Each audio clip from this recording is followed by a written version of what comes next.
안녕하세요. 미국 주식으로 100억을 만들자 미즈백입니다. 오늘은 미즈백 12월 결산 및 1년 결산을 간단히 하고자 합니다. 계좌 먼저 공개하겠습니다. 이번 달 12월은 TQQQ 수량 지난달에 비해서 838주 증가한 15,894주입니다. 원금은 지난달에 비해서 900만원 증가한 5억 4,900이고 이번 달 평가금은 지난달에 비해서 6,773만원 하락한 총 평가금 12억 2,500만원입니다. 12월은 미국 지수 하락과 더불어 국내 환율, 원화의 강세로 인해서 증시가 좋지 않은 결과가 나왔습니다. 결국은 산타랠리 없이 약간의 조정으로 마무리되었습니다. 12월 31일 마지막 날 증시는 다우가 0.63% 하락, 나스닥 0.76% 하락, S&P 0.74% 하락 마감했습니다. 한 달 동안 S&P 맵을 보면 최근 많이 빠졌던 엔비디아 3.66% 상승했고요. 팔란티어도 6% 넘게 상승, 마이크론 18% 넘게 상승했습니다. 그 외에 테슬라 4.55% 상승, 메타도 3% 상승했습니다. 애플이 약 4% 하락했고 브로드컴 10% 넘게 하락, 구글은 0.6% 하락, 마이크로소프트 0.64% 하락, 오라클 3% 하락했습니다. 현재 시가총액은 여전히 엔비디아가 1위를 달리고 있고 애플이 뒤를 쫓아오고 있으며 그 이외에 마이크로소프트, 알파벳, 구글 거의 비슷한 상황입니다. 현재 미국 금리는 3.75%입니다.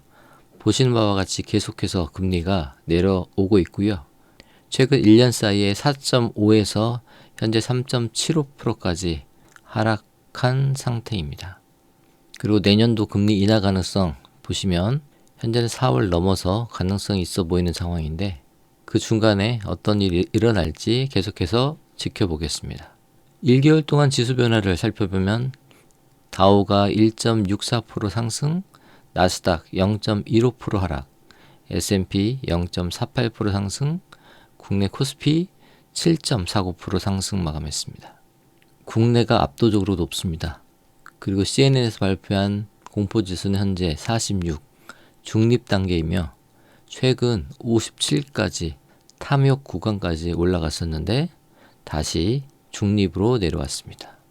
유가 현재 많이 내려왔습니다. 배럴당 57.42달러, 추세적으로 계속해서 하락 중입니다.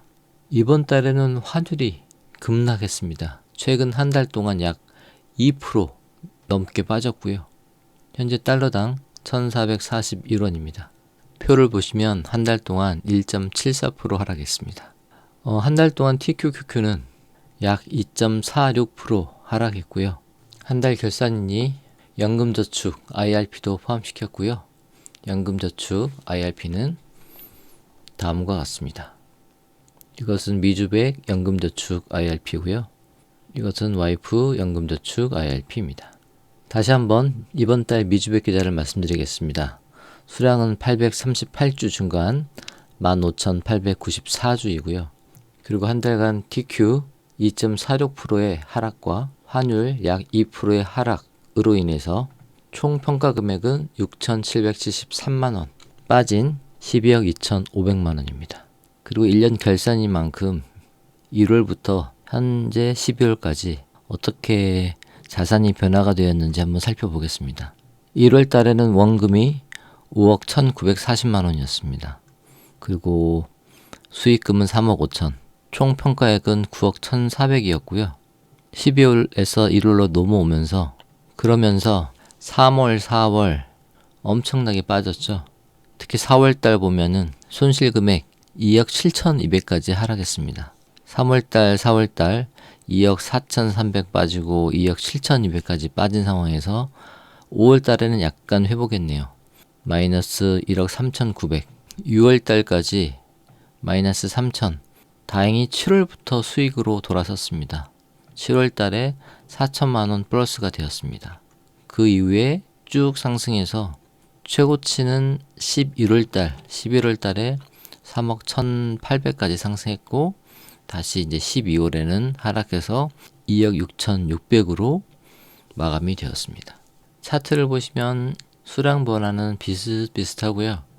이것은 수익률, 수익금인데 아까 말씀드린 대로 10월 최고점을 찍고 11월, 12월 마무리가 되었습니다. 이것은 현재 TQQQ 1년 연 차트이고요.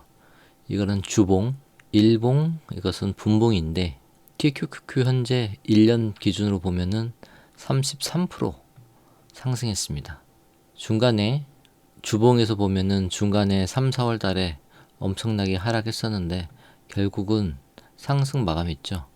그리고 이때도 11월 달 이때도 많이 빠졌는데 결국은 연초에 대비해서 33%라는 큰 수익으로 마감할 수 있었습니다.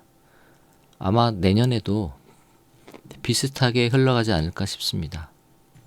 그렇기 때문에 현재 조금 빠지더라도 크게 걱정하지 마시고 큰 흐름으로 지금의 힘든 고난을 잘 극복하시기 바랍니다.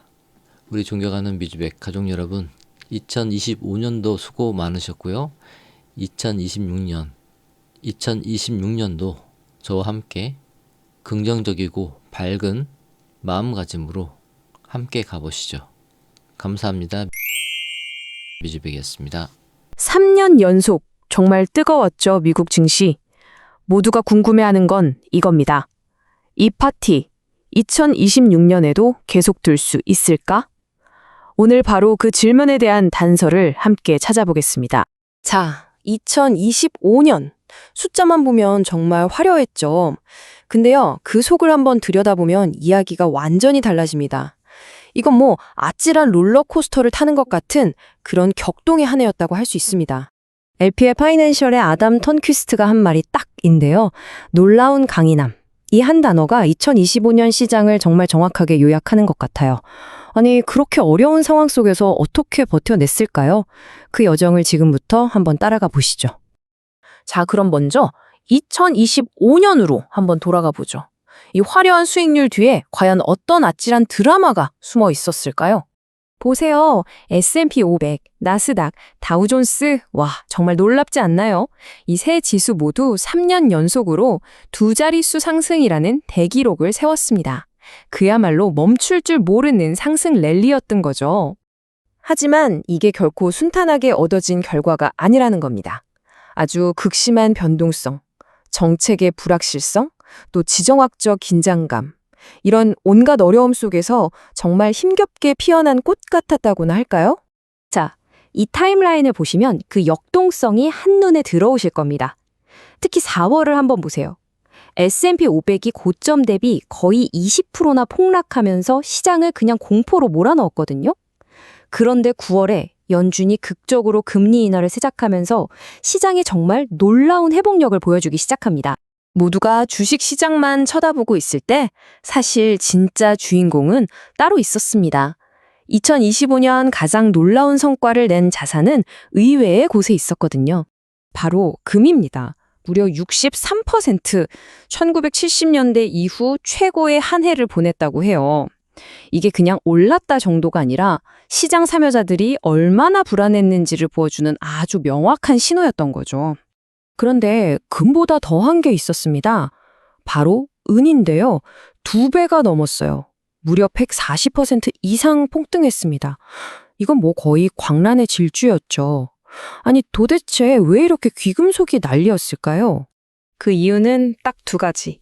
불안과 기대의 조합이었습니다. 지정학적 리스크가 커지니까 안전자산으로 가자 하면서 금과 은으로 돈이 몰렸고요. 여기에 연준이 금리를 내리니까 이자가 없는 귀금속의 매력이 그냥 폭발해버린 거죠. 자, 이렇게 뜨거움과 차가움이 공존했던 2025년을 지나 이제 2026년입니다. 가장 중요한 질문이죠. 이 상승 랠리, 과연 계속될 수 있을까요? 지금 월스트리트는 이 문제로 아주 거대한 논쟁에 휩싸여 있습니다. 그야말로 황소와 곰의 팽팽한 줄다리기. 이게 딱 지금 2026년 시장을 보는 모습이에요. 더 간다고 외치는 낙관론, 이제 끝이다 라고 경고하는 비관론. 근데 들어보면 양쪽 다 주장이 아주 팽팽합니다. 자, 그럼 먼저 낙관론부터 한번 들어볼까요? 강세론자들, 즉 황소들은 이 기세가 계속될 거라고 믿고 있거든요. 도대체 뭘 믿고 여전히 상승에 베팅하는 건지 그 근거를 하나씩 짚어보죠. 낙관론의 핵심은 이거예요. 펀더멘탈, 그러니까 경제의 기초 체력이 여전히 튼튼하다는 겁니다. 기업들 이익은 계속 늘고 있죠.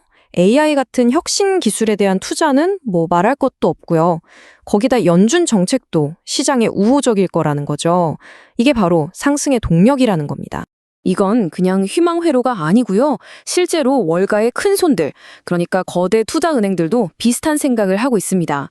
지금 보시는 표처럼요. 대부분 2026년에도 S&P 500이 꾸준히 오를 거라고 보고 있는 거죠. 하지만 반대편 이야기도 들어봐야겠죠? 비관론자들, 즉 곰들은 이 랠리를 멈출 만한 심각한 위험들이 있다고 경고하고 있습니다. 비관론자들이 꼽는 가장 큰 위험, 크게 세 가지로 볼 수 있습니다. 첫째, 주가가 너무 비싸다는 거예요. 3년 동안 75%나 올랐으니 부담스럽다는 거죠. 이걸 밸류에이션 부담이라고 합니다. 둘째는 AI. 이 뜨거운 기대가 혹시 거품은 아닐까 하는 우려가 있고요. 마지막으로 역사적으로 보면 꼭 말썽이었던 미국 중간선거의 해가 돌아온다는 정치적인 불확실성입니다.